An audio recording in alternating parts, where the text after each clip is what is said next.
Hey, it's Doris with All the Books, and I am here with my 2017 statistics. For those of you that like that sort of thing, I know I do. I'm nerdy that way. However, I'm not techie that way. This is how I ended up keeping track of my statistics. And I spent a little bit of time this morning crunching my numbers with a calculator. I don't know, I can't explain it. I tried to use that Excel spreadsheet and I entered, I don't know, a dozen books maybe, and it bored me to tears, and I just, for some reason, I'm an analog gal. So anyway, I'll try to share my bullet journal this weekend for those of you that like that sort of thing. I've been working on it because, you know, New Year. And so we're gonna get real graphic with our graphic in a, you know, graphic like desktop publishing old school kind of way. Yeah. I'm showing my age. So how many books did she read this year? 188. I know. I'm shocked too. I'm really shocked. What can I say? It was so much fun. And it wasn't competitive. I know that's a topic that has gone around recently, and yeah, I just get a kick out of the community aspect of readathons and 30 books in 30 days. I don't do it because I want to read more books than other people. I just think it's a great deal of fun.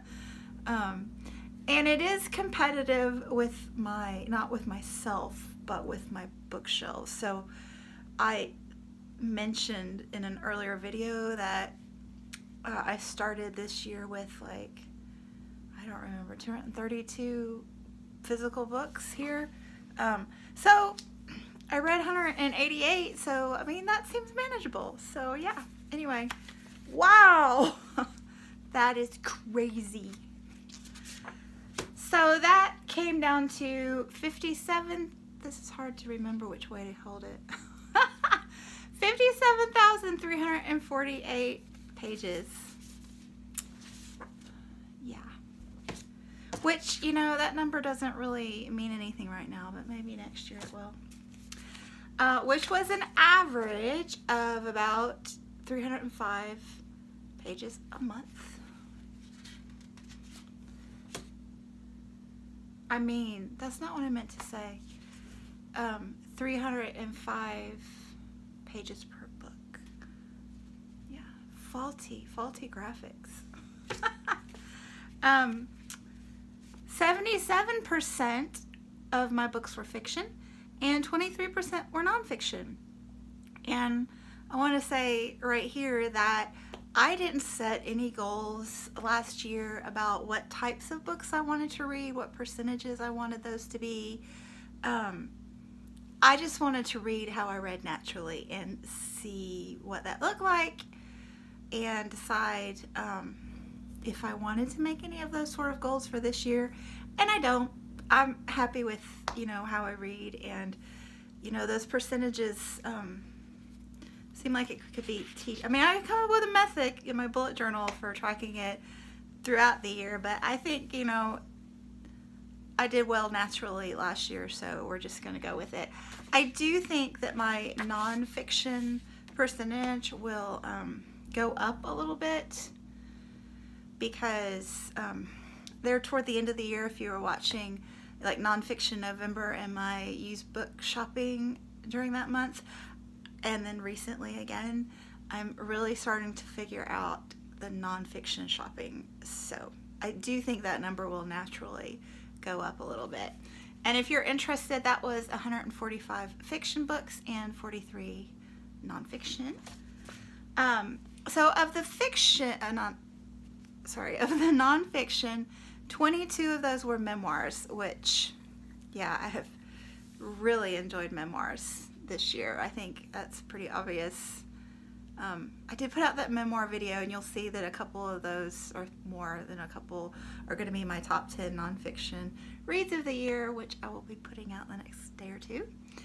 There were 6 essay collections, and only 8 out of the 43 were science related in some way. So, yeah, I might want to mentally keep a lookout for sciencey books. I think they might be harder to, you know, find ones that interest me. Because, you know, it's hard. You want ones that are the same literary quality as, you know, the fiction. I do. I want the same literary quality in my nonfiction as I do in the fiction. You hear what I'm saying there? Anyway. And then the fiction reads, and bear in mind that these numbers aren't going to add up. Sorry for the blowout technology. These numbers aren't going to add up because there are some crossing over of genres. Like, most of my historical, but not all of the historical fiction, I would consider literary fiction, and some of the fantasy, and, you know, there's crossover. So these numbers don't add up to 100 because it's just how I view the books. 49% of my reading is what I would consider literary fiction. That's pretty obvious. I do like that. And out of that, we have, well, out of the fiction in general, 35% was historical fiction. Interesting. 12% was science fiction and fantasy. And that is kind of interesting. I think in past years that number would have been higher, and the vast majority, if not all of that, was fantasy. I don't read much science fiction. And then 6% was TMH, not TMI, TMH. Thrillers, mysteries, and horror, if you didn't get my humor there. Yeah, so fun times with the reading so far. And then another set of statistics, we had 16 graphic novels. I really got into graphic novels for the first time this year, and I found out that I love historical fiction graphic novels. I'm really on the lookout for those. 13 short story collections, I enjoyed that as well. And there were 3 poetry collections, and none of those 3 really did anything for me. I'm just not really in the mood at the moment, I suppose. I do really like poetry, like novels, like middle grade novels written in free verse. I just love those. So I like the story arc, and I do like authors that are very poetic in their literary fiction. But yeah, the poetry collections that I picked up this year were okay, but they didn't really spark a love of poetry collections, if you know what I'm saying. Then these are breakdowns of my years. So 32 of the books that I read were written in or published in 2017, and 35 were published in 2016, which I think you can tell an influence of BookTube here. And also, you know, people read what's current, it's what's out there. 150 of the 188 books were written in the 2000s. So again, I guess modern times, that was 80% were written in this century.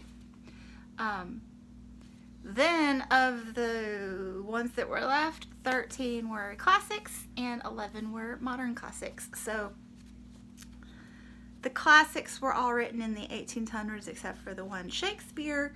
And then the modern classics, those were all, I'd say 50s and under.